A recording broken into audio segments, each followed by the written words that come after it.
संतोष देशमुख यांच्या हत्ये प्रकरणाला आज जवळपास 25 दिवस उलटून गेलेले आहेत। जे अद्याप 3 आरोपी जे फरार होते त्यांपैकी 2 आरोपींना जे आहे ते पकडण्यात आता पोलिसांना यश प्राप्त झालेलं आहे। सुदर्शन घुले आणि सुधीर सांगळे या दोन्ही आरोपींना पोलिसांनी आता पकडले। थोड्याच वेळात बीड जे नवीन अधीक्षक आहेत, पोलीस अधीक्षक, त्यांची पत्रकार परिषद होणार आहे। आपल्यासोबत बोलण्याकरता राष्ट्रवादीचे आमदार प्रकाशदादा सोळंके आहेत। सोळंके सर, जे 3 आरोपी फरार होते ज्यांच्यावरती बक्षीस ठेवलेलं होतं बीड पोलिसांनी, आता त्यापैकी 2 जणांना अटक करण्यात आलेली आहे। पोलिसांना यश प्राप्त झाले।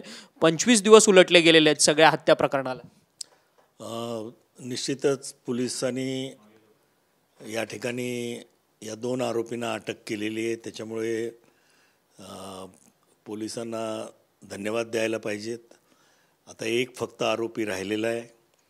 त्यामुळं हे जे काही एक खुनाचा गुन्हा आहे, स्वर्गीय संतोष अण्णा देशमुख यांचा एक खंडणीचा गुन्हा आहे, असे आणि अनेक त्यांच्यावरती विधानसभेच्या पटलावरती अनेक आमदारांनी अनेक आरोप केलेले आहेत। आता आणि हे सगळे चौकशी करण्याचं आश्वासन देवेंद्रजी फडणवीस साहेबांनी विधानसभेमध्ये दिलेलं आहे। त्याच्यामध्ये मोठ्या प्रमाणामध्ये अवैध धंद्याचा समावेश आहे। वाळूचा अवैध धंदा, थर्मल पॉवरमधल्या राखेचा अवैध धंदा आणि एक प्रकारे संपूर्ण प्रशासनावर पकड बसून मोठ्या प्रमाणामध्ये सत्तेचा आणि गैरवापर या निमित्ताने झालेला आहे। आणि मग या संपूर्ण प्रकरणाची चौकशी होणं, या गुन्ह्याच्या संदर्भात आणि इतर झालेले आरोप, कारण विधानसभेमध्ये कुठल्याही आमदारांनी जी काही माहिती सांगितली आहे ती खरी मानून चौकशी करायची सरकारची पद्धत आहे। त्याप्रमाणे SIT मार्फत, CID मार्फत आणि आता शेवटचं म्हणजे न्यायालयीन चौकशी, अशी तिहेरी बाबीतून ही चौकशी होणार असल्यामुळं आरोपींना लवकरात लवकर शासन मिळेल अशी अपेक्षा करायला हरकत नाही। परंतु या सगळ्या हत्या प्रकरणाला 25 दिवस उलटून गेले। 7 आरोपी होते। त्या हत्येच्या मागे वाल्मिक कराड ह्या सगळ्यामध्ये मुख्य आरोपी आहेत असा देखील आरोप करण्यात आलेला। वाल्मिक कराडांनी शरणागती पत्करली, परंतु 25 दिवस आरोपींना शोधण्यामागे पोलिसांचं अपयश तुम्हाला वाटत नाही का? कारण की आता अनेक तपास यंत्रणा या सगळ्या संदर्भाचा तपास करतात। नाही, निश्चितच उशीर झाला। आरोपी खरं म्हणजे 2-4 दिवसामध्ये पकडायला पाहिजे होते, परंतु आरोपी हे त्यांना निश्चितपणानं कोणाचं तरी संरक्षण असेल आणि राजकीय संरक्षण असण्याची शक्यता आहे, त्यामुळं उशीर झालेला असेल। परंतु या सगळ्या प्रकरणामध्ये थेट आता धनंजय मुंडे यांचा राजीनामा मागण्यात यावा अशी मागणी जी आहे ती सातत्याने केली जाते। तुम्ही देखील धनंजय मुंडेंनी राजीनामा द्यावा जोपर्यंत ही संपूर्ण चौकशी सुरू राहील असं तुम्ही म्हटलंय, परंतु आता राष्ट्रवादीच्या मराठवाड्यातल्या आमदारांकडनं देखील ही मागणी होते। नाही, निश्चितपणानं मी जाहीरपणाने सांगितलं की धनंजय मुंडे यांचा अतिशय निकटवर्तीय जो माणूस आहे किंवा जवळचा माणूस आहे, ज्याच्या माध्यमातून परळी विधानसभा मतदारसंघ असो किंवा बीड जिल्हा असो, याच्यामध्ये धनंजय मुंडेंनी त्याच्यावर विश्वास टाकला, तो आरोपी आहे, खंडणीच्या गुन्ह्यातला आरोपी आहे। त्याच्यामुळं निश्चितपणानं आमची मागणी आहे की निपक्षपातीपणे चौकशी जर व्हायची असेल तर धनंजय मुंडे यांनी स्वतःहून मंत्रिपदापासून दूर व्हावं किंवा पक्षश्रेष्ठींनी तशी कारवाई करावी। तुम्ही गेल्या अनेक वर्षांपासून राष्ट्रवादीचे आमदार आहात, तुम्ही सदस्य आहात। वाल्मिक कराड हे तुमच्या राष्ट्रवादी पक्षाचे प्राथमिक सदस्य होते का? नाही, प्राथमिक सदस्य होते का नाही होते हे मला माहीत नाही, परंतु मागच्या 5 वर्षापैकी 4 वर्ष धनंजय मुंडे या जिल्ह्याचे पालकमंत्री होते आणि आपल्या म्हणजे पंकजाताईंनी पण एकदा आरोप केला होता की धनंजय मुंडेंनी पालकमंत्रीपद भाड्याने दिले आणि एक प्रकारे संपूर्ण सत्तेचं घटनाबाह्य केंद्र वाल्मिक कराड हे झाले होते। पालकमंत्र्याचे अधिकार, मंत्र्याचे अधिकार, अधिकाऱ्याच्या बदल्या, प्रत्येक ठिकाणी अधिकाऱ्यावरती प्रचंड दबाव, अशा माध्यमातून बीड जिल्ह्यामध्ये मोठ्या प्रमाणात अवैध धंदे, खंडणी मागणे असे प्रकार सुरू झाले. एक गुंडगिरीचं वातावरण तयार झालं आणि त्यामुळं या ठिकाणी निश्चितपणानं धनंजय मुंडेचे ते निकटवर्ती असल्यामुळं धनंजय मुंडेकडं सुद्धा त्याचा काही जबाबदारी जाते. हे जे काही प्रकरण झालेले थोडीशी जबाबदारी जाते असं म्हणलं तर काय वावगं ठरणार नाही. आणि म्हणून आम्ही ती मागणी करतो आहे की त्यांनी मंत्रिपदावरून दूर व्हावं. या संपूर्ण प्रकरणाची चौकशी करणं, न्यायालयीन प्रक्रिया पूर्ण करून आरोपींना फाशीची शिक्षा देणं, इथपर्यंत त्यांनी सत्तेपासून दूर राहायला पाहिजे असं माझं प्रामाणिक मत आहे. परंतु या सगळ्या प्रकरणात आता विरोधक असा आरोप करतात आहेत, विजय वडेट्टीवार जे काँग्रेसचे नेते आहेत, अनेक विरोधक आरोप करतात आहेत की आता वाल्मिक कराड यांना तर पोलिसांनी ताब्यात घेतलं, परंतु मोठ्या आकाला वाचवण्याकरता छोट्या आकाचा अर्थात वाल्मिक कराडांचा एन्काउंटर जो आहे तो देखील होऊ शकतो म्हणून. नाही, आता आहे पाहिजे अशी काहीतरी भंपकबाजी बोलणं हे काही अयोग्य आहे.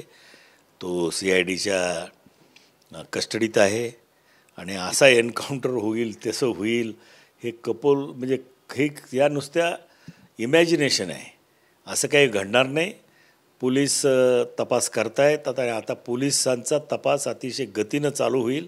आणखीन 2 आरोपींना आणि मुख्य खुनातील आरोपी जो आहे तो आता अटकेत आलेला आहे. त्यामुळं निश्चितपणानं या संपूर्ण प्रकरणाचे धागेदोरे पोलीस उलगडतील आणि आमचा प्रमुख उद्देश आहे की स्वर्गीय संतोष अण्णा देशमुख यांच्या मारेकऱ्यांना फाशी झाली पाहिजे, देशमुख कुटुंबियांना न्याय दिला पाहिजे आणि त्या दृष्टिकोनातून निश्चित देवेंद्रजी फडणवीस यांनी आश्वासित केल्याप्रमाणे कारवाई चालू आहे. परंतु या सगळ्या प्रकरणात मुख्यत्वे जे वाल्मिक कराड अटकेत आता CIDमध्ये ते कुठेतरी या खुनाचे आरोपी आहेत असं सातत्याने तुमच्या सकट अनेक विरोधक आरोप करतात, परंतु 302चा गुन्हा जो आहे तो अजून देखील त्यांच्यावरती झाला. मी काय असा आरोप केलेला नाही. पहिली गोष्ट मी सांगतोय की हा तपासाचा भाग आहे. खंडणीचा गुन्ह्यातून हत्या घडली हे सत्य आहे. खंडणीचे मागण्यासाठी ते लोक तिथं गेले होते आणि संतोष अण्णांनी त्यांना विरोध केला. त्यांनी तिथून हाकलून दिलं त्यांना, त्याच्यामुळं त्यांचा खून झाला हे पण सत्य आहे. त्यामुळे या खुनाच्या मागं कोण आहे हा तपासाचा भाग आहे. परंतु डिरेक्टली 302 तर लागते, खंडणी आणि हत्या याची लिंक तर लागते. आता तुम्ही म्हणता लिंक लावणं हे पोलिसाचं काम आहे, माझं नाही. तो त्याचा प्रत्यक्ष सहभाग किती आहे, त्याला काय पुरावे मिळत आहेत, शेवटी पुराव्याशिवाय तर काही सिद्ध होणार नाही. आणि त्याच्यामुळं त्याचे CDR तपासावेत पोलिसांनी, आरोपीची सगळ्या त्याची हिस्ट्री काढावी. मागच्या म्हणजे 2 महिन्यापासून हे खंडणी मागण्याचं प्रकरण चालू होतं, तर 2 महिन्याचे CDR तपासले तर सगळी माहिती पुढे येईल. तुम्ही प्रामुख्याने आता म्हटलात की म्हणजे बीड जिल्ह्याचं पालकमंत्रीपद हे भाड्याने दिलेलं होतं. वाल्मिक कराड हे सगळ्या अधिकाऱ्यांच्या बदल्या आणि नियुक्त्या करत होत्या. सुरेश धस म्हणतात की बिंदू नामावलीप्रमाणे बीड जिल्ह्यामधल्या ज्या काही पदसंख्या रिक्त आहेत SC STच्या आणि इतर जातीच्या, तिथे देखील वंजारी समाजाचे अधिकारी सगळ्यात जास्त तिथे आणून बसवलेत. त्यामुळे न्यायाची अपेक्षा दुसरा समाज करूच शकत नाही. नाही, आता ही तर वस्तुस्थिती आहे ती सांगितल्याप्रमाणे की अनेक खुल्या जागेवर, SCच्या जागेवर, STच्या जागेवर मोठ्या प्रमाणात ही VJNT कॅटेगरीचे लोक आलेले आहेत. ती पण तपासामध्ये आम्ही मागणी केलेली की हे कुठंतरी इतर समाजावर अन्याय करून एका जातीला प्राधान्य देणं हे अतिशय चुकीचं आहे. आणि त्यामुळं प्रशासन निश्चितपणानं खिळखिळं झालेलं आहे आणि त्या संबंधाचा फायदा घेऊन प्रशासन एक प्रकारे हातामध्ये घेण्याचं काम मागच्या काळामध्ये झालं. भविष्यात असं काम होऊ नये याची काळजी घ्यायची जबाबदारी आता सरकारची आहे. काल बजरंग बाप्पा सोनवणेंनी एक मोठा दावा केला की ज्यावेळेस मस्साजोगला अजित पवार भेटायला गेले त्यावेळेस जी वाल्मिक कराड यांनी जी सरेंडर होताना जी गाडी वापरलेली होती तीच गाडी अजित पवारांच्या ताफ्यात होती आणि तो व्यक्ती अजित पवारांसोबत त्या ठिकाणी मस्साजोगला होता. अजित पवारांना ह्या सगळ्या प्रकरणात अडकवण्याचा डाव आहे का असा देखील सवाल जो आहे तो बजरंग बाप्पा उपस्थित करतात. नाही आता डेप्युटी CMच्या कन्वॉयमध्ये जे सरकारी कन्वॉय असतो त्याच्या व्यतिरिक्त अनेक गाड्या असतात, अनेक कार्यकर्ते जातात. ते तर कोण गेलं आहे तिथं, काय गेलं आहे, ठीक आहे, त्यांनी आरोप केला आहे तर त्याची तपासणी पोलीस करतील ना. पण आता तुम्ही मुंबईत आलात, अजित पवारांकडे जाऊन तुम्ही मागणी करणार आहात का धनंजय मुंडे यांना मंत्रिपदावरती ठेवू नये म्हणून काही?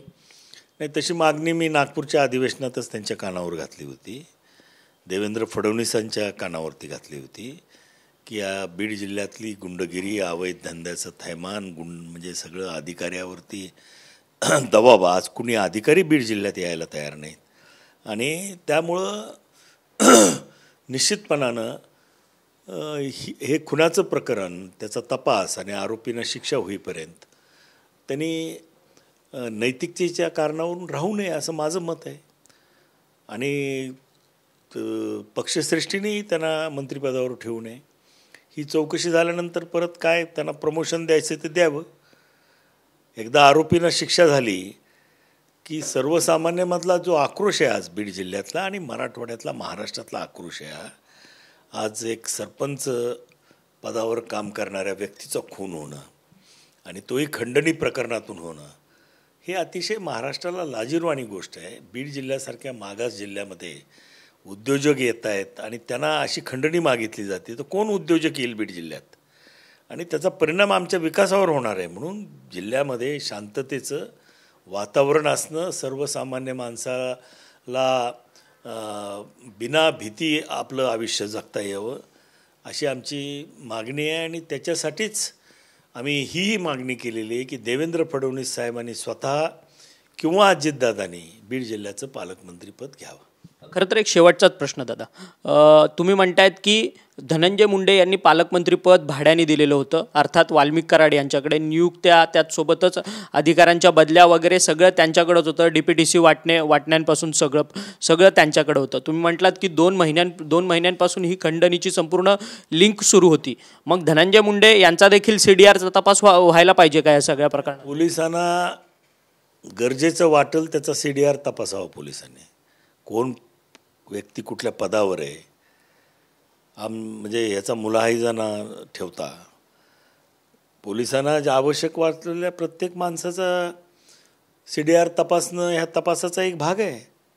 त्यामुळं तुम्ही जे मला म्हणताय की भाड्याने दिलं, मी नव्हतं म्हणलो. पंकजाताई मुंडे यांनी हा आरोप जाहीररित्या केला होता की बीड जिल्ह्याचं पालकमंत्री पद धनंजय मुंडेंनी भाड्याने दिलेलं आहे. परंतु दादा, आता धनंजय मुंडे मंत्री आहेत, कॅबिनेट मंत्री आहेत, त्यांच्या दबावाखाली येऊन पोलीस काम करणार नाही का मग? नाही बा, आता मंत्रिपदावरचा माणूस त्याला एक आगळं वेगळं महत्त्व असतं.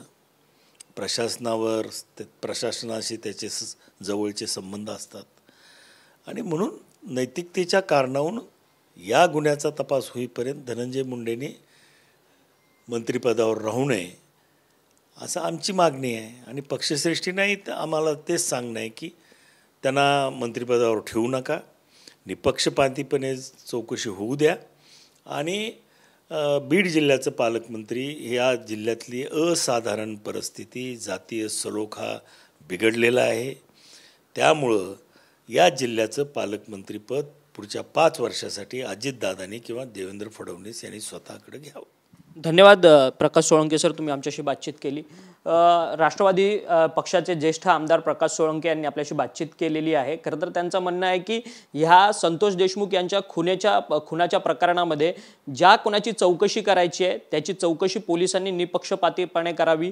तो व्यक्ती कोणत्या पदावरती आहे हे न बघता ह्या सगळ्या खून हत्या प्रकरणाच्या संदर्भातली चौकशी निष्पक्षपणे व्हावी, जेणेकरून या हत्येच्या संदर्भात जे कोणी मारेकरी आहेत त्यांचा पर्दाफाश जो आहे तो लवकरात लवकर झाला पाहिजे.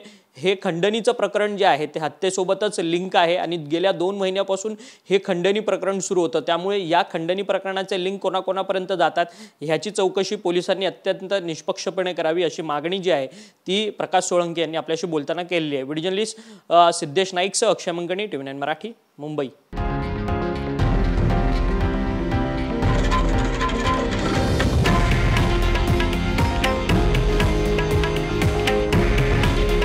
हे आहे देशातील नंबर 1 न्यूज नेटवर्क आणि आपण पाहत आहात TV9 मराठी. काळजी तुमची, हित महाराष्ट्राचं.